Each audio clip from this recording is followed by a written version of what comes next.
The child abuse death of a 4-year-old Grand Prairie girl exposed big problems inside CPS.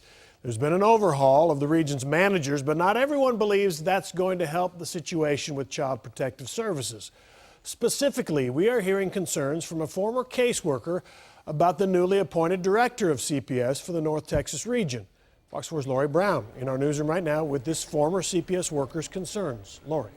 Steve, since the death of Leilani Wright, we've been uncovering what a report describes as a downward spiral inside CPS. Now we're hearing a firsthand account from a former caseworker who says the conditions were the same in Parker County, even under George Canada, the man tasked with solving all of Region 3's problems. It was a hostile work environment.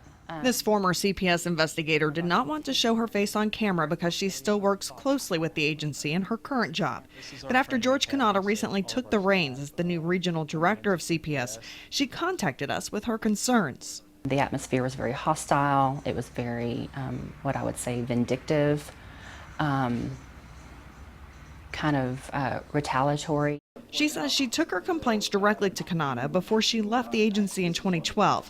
At the time, he was the boss over her direct supervisor. I went to him with those concerns. And complaints that her supervisor was trying to avoid responsibility for certain cases by removing details about her decisions from documents. George's response was, well, that's not really changing the outcome or the merit of the case. It just raises ethical questions. It's like you felt like your concerns were falling on deaf ears.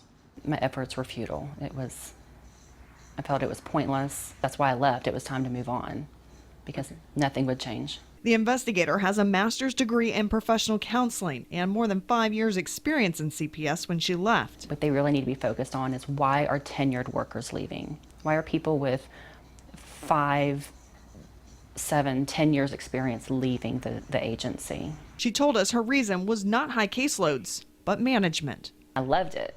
Actually, I thrived in it. But at the end of the day, when you don't have support from your own management, it's hard to do your job. We asked CPS for a response to the former investigator's complaints. CPS gave us a statement calling it one disgruntled former employee's personal opinion based on an experience they had 4 years ago that has no bearing on the current state of affairs.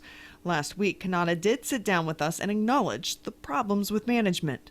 Does the pay need to be better to be able to keep caseworkers? It has to start with the support we give our caseworkers. You know, caseworkers come on understanding the pay that they're going to get. Canada plans to hold 3 town hall meetings with employees this year. He told me last week that he wants to start with the basics, like getting to children's homes on time and doing good assessments once they're there. Steve. All right, Lori Brown, thanks.